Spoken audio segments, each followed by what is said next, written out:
Donc je suis prof de PS, enfin j'ai été prof de PS agrégé des années, puis j'ai fait une thèse en psycho et en STAPS, et puis un postdoc sur les dépendances comportementales et notamment Internet, parce que ma thèse portait sur des dépendances au sport. Voilà, et puis je suis revenue en STAPS et j'ai un parcours de psychologue aussi, donc école de psychologue praticien, et je suis retournée à mes amours premières STAPS et je suis responsable de la licence 3 APA.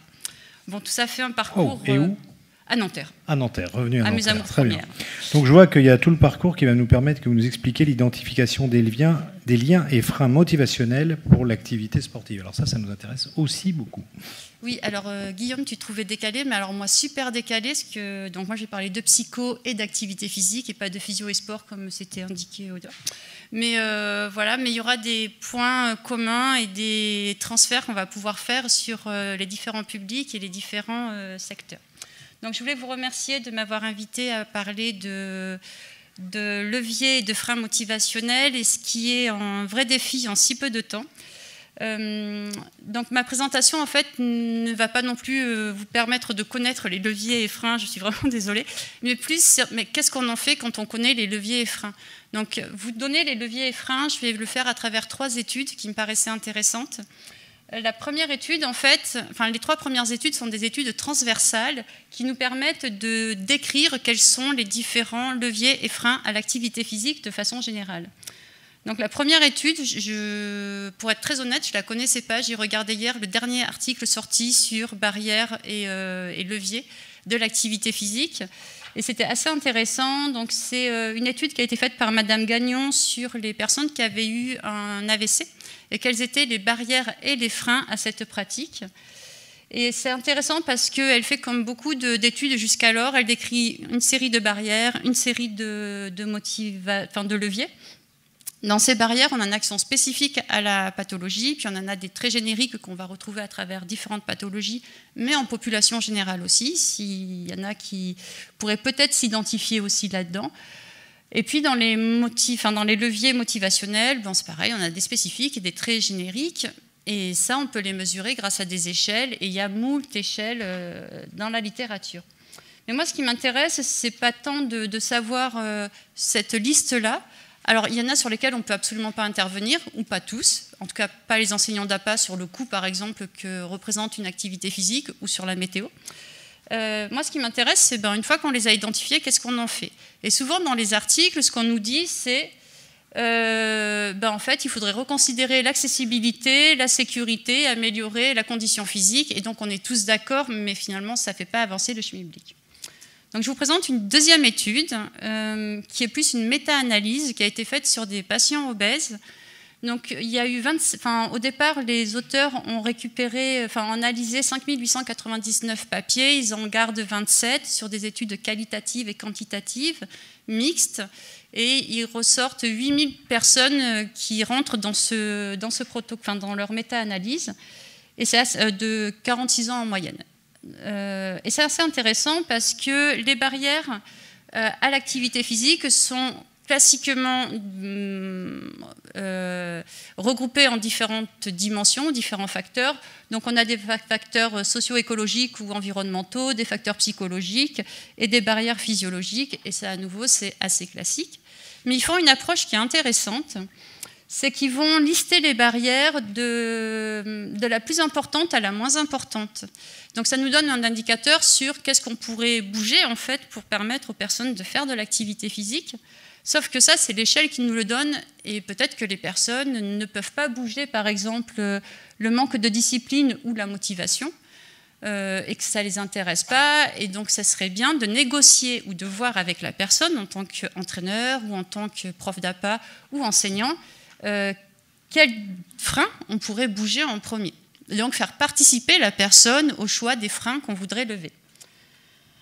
Donc les freins les plus importants de façon très classique, quelle que soit la pathologie, quelles que soient les personnes, c'est souvent le manque de motivation, les douleurs ou l'inconfort, le manque de temps, le manque de support social, la fatigue, le coût, le manque d'accès aux équipements et une santé plutôt faible. Donc ces freins, ils sont hiérarchisés. c'est bien, mais et c'est important pour la suite. En fait, il faudrait qu'il soit aussi négocié pour savoir lequel sur lequel on va travailler. Une autre étude transversale qui me paraissait vraiment, vraiment intéressante, c'est cette étude sur les adolescents. Cette revue systématique, donc eux, ils ne partent pas sur des études quantitatives, mais qualitatives. Donc ça veut dire qu'on va s'extraire de la théorie. Et on va reparler des théories qui nous permettent d'identifier ces barrières. Je viendrai au levier juste après.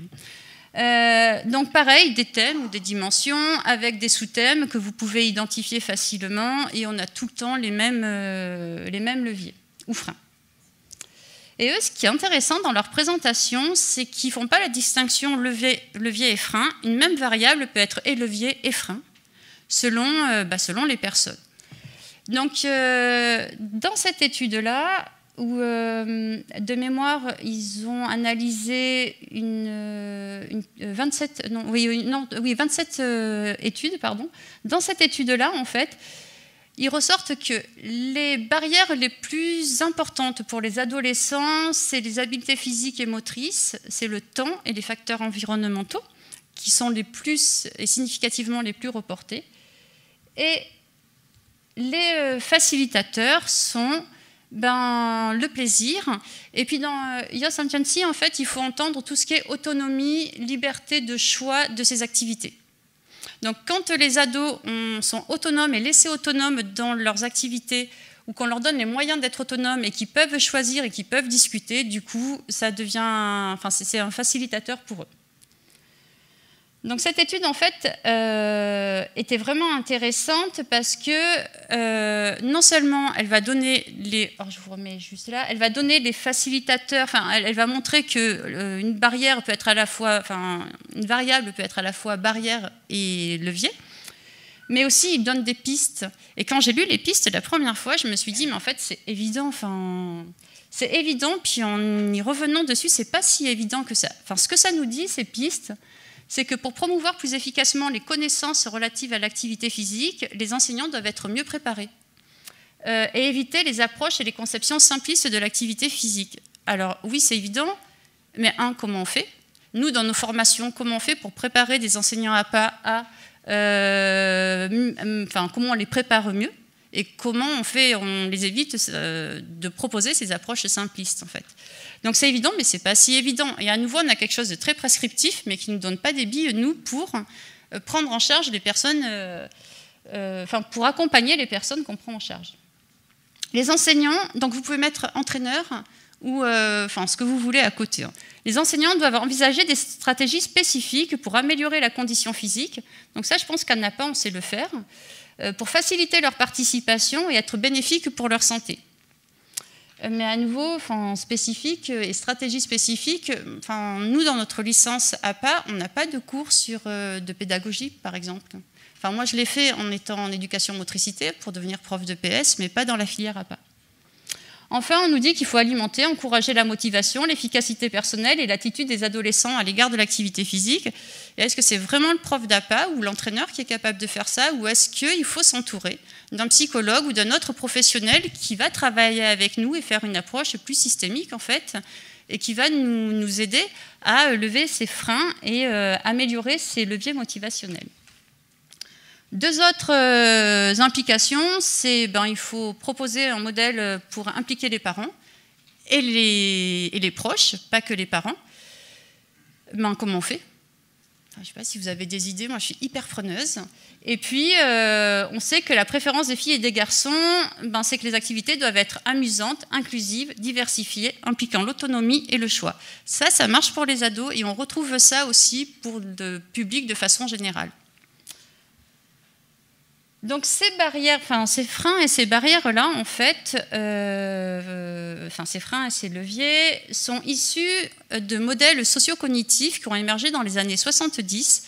Notamment, le premier modèle à avoir vu le jour, c'est le Health Belief Model, où Baker et Rosenstock, en fait, se demandaient pourquoi les personnes ne participaient pas à des campagnes de dépistage du cancer qui étaient offertes par le système de santé américain.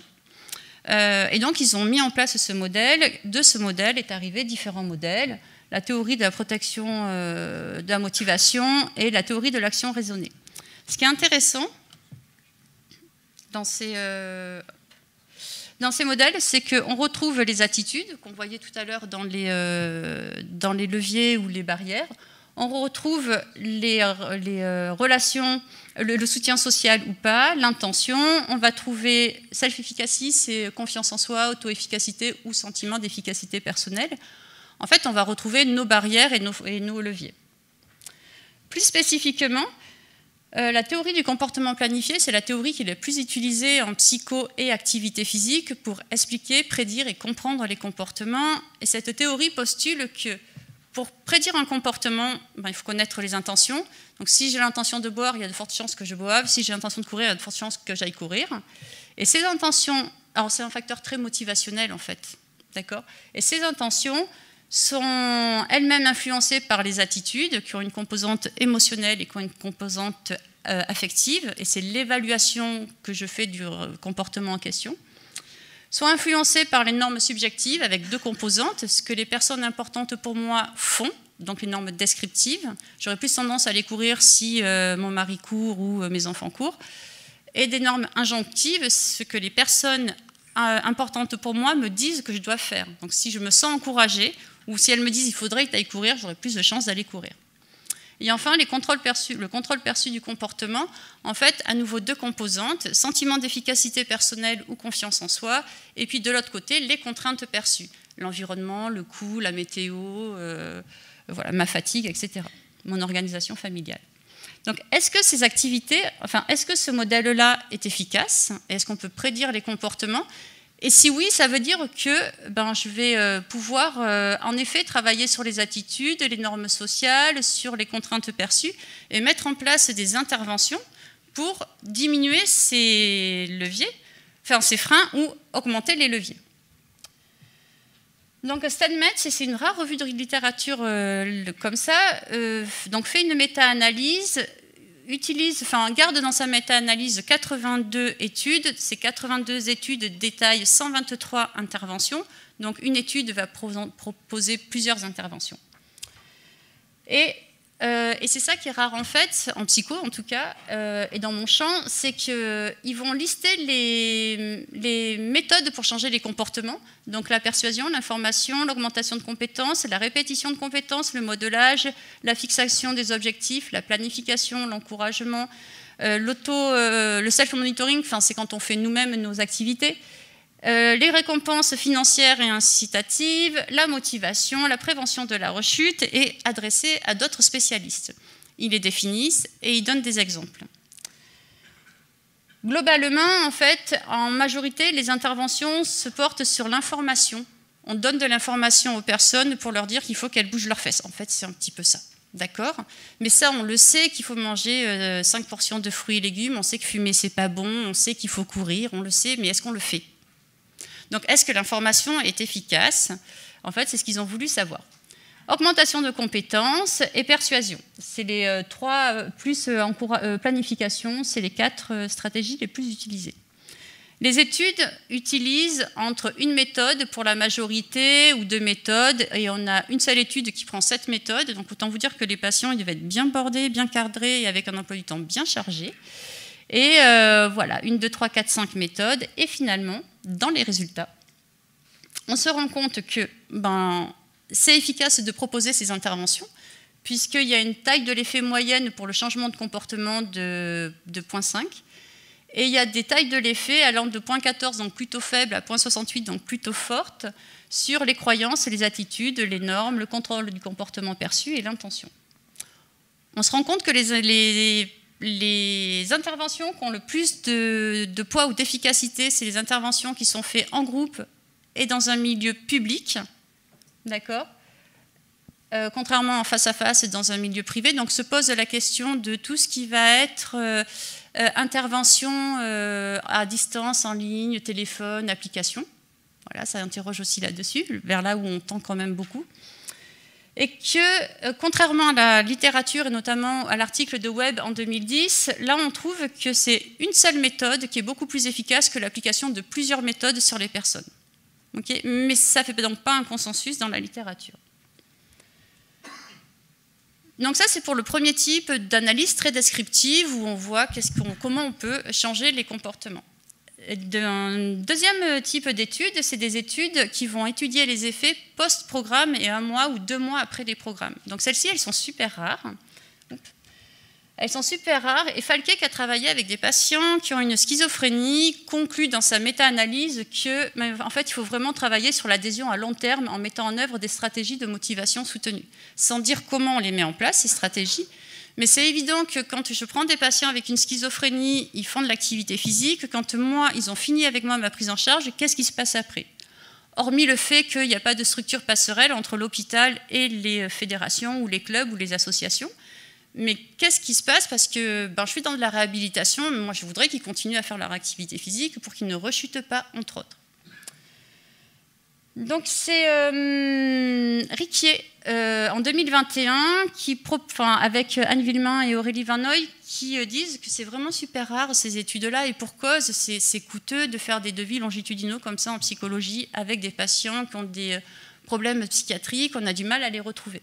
Mais donc ils disent que c'est vraiment rare et leur protocole qu'ils ont mis en ligne est vraiment intéressant. C'est pour ça que je vous l'ai mis là, où justement eux ils mettent leur protocole spécifiquement sur 1 mois après le programme.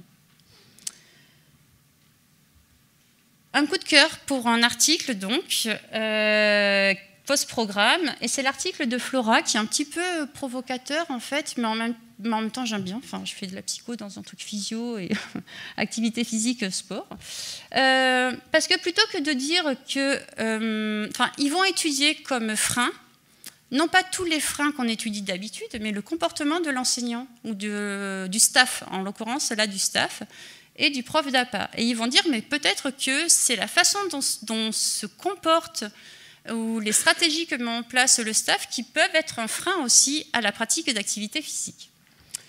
Donc eux, ils partent du postulat que différentes sociétés savantes nous demandent à juste titre, de faire de l'éducation thérapeutique, d'être bienveillant, d'écouter, d'accompagner le patient, de tout adapter et de vraiment initier les comportements. Flora dit, mais est-ce que si on fait ça, on ne rend pas le patient passif et suiviste?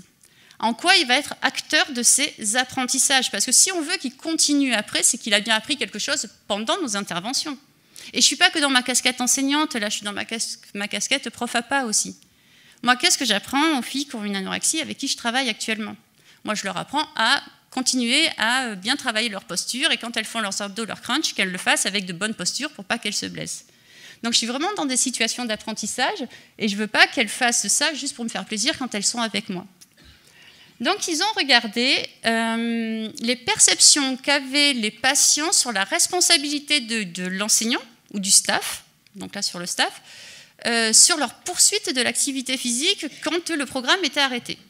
Donc ils ont regardé ces perceptions 2 semaines avant l'arrêt du programme et les perceptions 1 mois après l'arrêt du programme. Donc on a des patients qui vont avoir des perceptions élevées, qui pensent que c'est vraiment le prof d'APA qui est responsable de leur niveau d'activité physique sur la suite, et des patients qui pensent que le prof d'APA est très peu responsable de ce qui va se passer par la suite. Quant à l'adhésion du programme au jour J, 2 semaines avant l'arrêt du programme, il n'y a aucune différence significative entre les patients qui pensent que c'est leur prof qui est responsable, hautement responsable, et ceux qui pensent qu'il n'a pas beaucoup de responsabilité.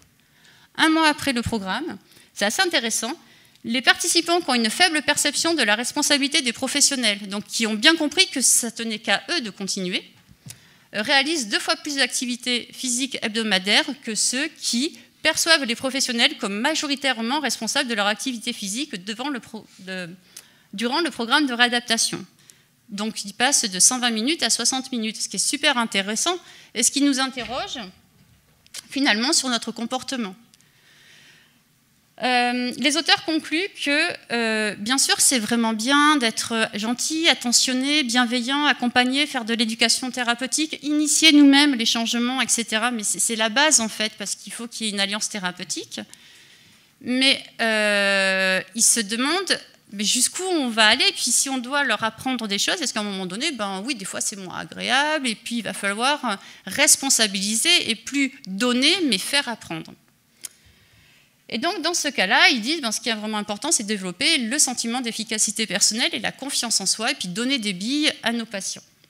De façon provocatrice, Paquito Bernard écrit fait un petit résumé en fait de cet article et d'un autre article. Et le titre, j'aime bien, « Et si bien se comporter avec un patient avait des effets négatifs, le dilemme de l'enseignant en activité physique ». Et en fait, je trouve que c'est super intéressant, parce que d'un côté, bien sûr, on a envie d'être bienveillant, bien sûr, il faut les aider, mais de temps en temps, mettre un coup de pied aux fesses, ben voilà, peut-être ça fait pas de mal non plus, et que ben, tout se joue là-dedans.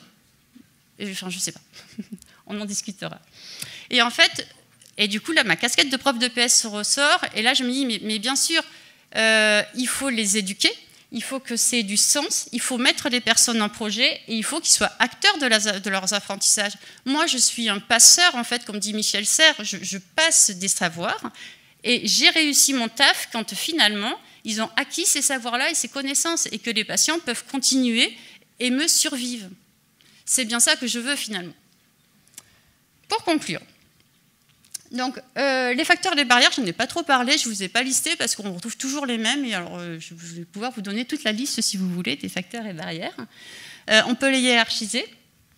Il y a des facteurs qui sont modifiables, d'autres qui ne sont pas du tout modifiables. Et puis, il faut s'entourer de personnes parce qu'on ne peut pas tout faire selon nos spécialités. Par contre, comment les identifier? Entretien, des questionnaires. Burton, en 2016, a fait un super travail là-dessus. Il a mis en place un super questionnaire qu'on a traduit en français et qui est vraiment très intéressant. Qui les identifie? Ce n'est pas nous. C'est les patients avec nous. C'est un bilan partagé qu'on fait. Il faut que les patients et les personnes soient à un moment capables aussi de dire, d'analyser leurs pratiques et de se rendre compte et d'avoir conscience de leur habitude de vie. Et c'est à ce moment-là où on peut finalement arriver à travailler. Donc, qui les identifie? On est tous dans le même bateau. Comment les mobiliser et par qui? On a vu qu'il y a plein de techniques. Ces techniques sont souvent très psycho et on est souvent sur des thérapies cognitives comportementales ou sur de l'implémentation d'intention. On va être sur des balances décisionnelles, sur des entretiens motivationnels. Et à nouveau, j'interroge la formation des enseignants d'APA par rapport à ça. Et en fait, on est sur la question de comment favoriser la motivation. Parce que je vous rappelle quand même qu'on ne veut pas juste lutter contre les freins, on veut aussi augmenter les motivations. Finalement, s'il y a trop de freins, je ne vais pas faire le comportement, mais si je mets plus de motivation dans ma balance, je vais avoir plus de chances de faire le comportement. Donc on peut aussi encourager et valoriser ce qui se fait déjà. On n'est pas obligé de demander que du travail non plus, ou des sacrifices. Donc quel est le rôle de l'enseignant d'APA? Donc là, je prends ma casquette IAPA. Hormis tout ce qu'on a dans les prérogatives, que je ne liste pas là, mais j'en ai mis 2-3, juste évaluer, élaborer des programmes adaptés, adapter ses contenus, etc. etc., etc. Évidemment, il faut identifier les barrières et les leviers, puis les connaître, et puis connaître les pathologies pour bien savoir quelles sont les barrières qui sont inhérentes aux maladies, mais aussi les leviers. Il faut faire de la psychoéducation et de l'ETP. Donc se pose la question, mais de quand je fais ça et comment? Est-ce que je vais faire des interventions en groupe? Est-ce que je prends de l'individuel derrière? Puis avec qui je fais mon ETP? Parce que normalement, l'ETP est quand même validé par un médecin. Donc est-ce que je le mets dans la boucle avec moi? Est-ce que la diététicienne va venir, le psychologue, avec qui je vais faire ça? Quelle stratégie pédagogique je vais mettre en place pour donner du sens, responsabiliser et rendre acteurs les personnes? Boichet, en 2019, résume bien la situation en disant « Il apparaît nécessaire d'associer à la prescription une démarche éducative pour favoriser l'engagement de la personne », donc il y a vraiment ce côté acteur. L'enjeu principal est qu'elle intègre l'activité physique dans sa vie quotidienne, favoriser son implication dès l'initiation du projet d'activité physique et développer son autonomie. Et en fait, le mot que j'aime bien, c'est le mot « sens ». Michel Develay, en EPS, a beaucoup travaillé là-dessus, sur le sens de l'école et le sens des apprentissages. Et tout ça, c'est dans un collectif. Tout seul, on n'y arrive pas, en fait. C'est une trop grosse charge. En tout cas, moi, où je travaille dans mon unité de jour, je ne travaille jamais toute seule. Psychiatre, psychologue et diététicien, on est tous ensemble sur le même combat.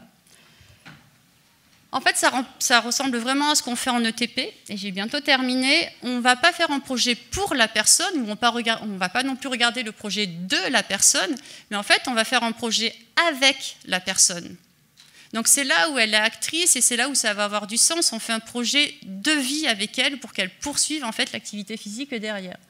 Ce qui demande à connaître ses besoins, ce qui demande à travailler aussi peut-être sur tout ce qui est plaisir, mais peut-être aussi tout ce qui est progrès. Une source de motivation, c'est le progrès, c'est la maîtrise de compétences, c'est augmenter ses pouvoirs moteurs.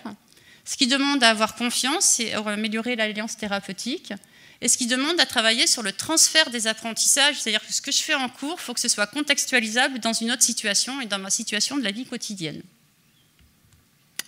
Je vous remercie pour votre attention et je vous ai mis une petite phrase de Michel Develay sur le sens que j'aime beaucoup. Parfait, merci beaucoup Laurence Kern, merci pour cette présentation.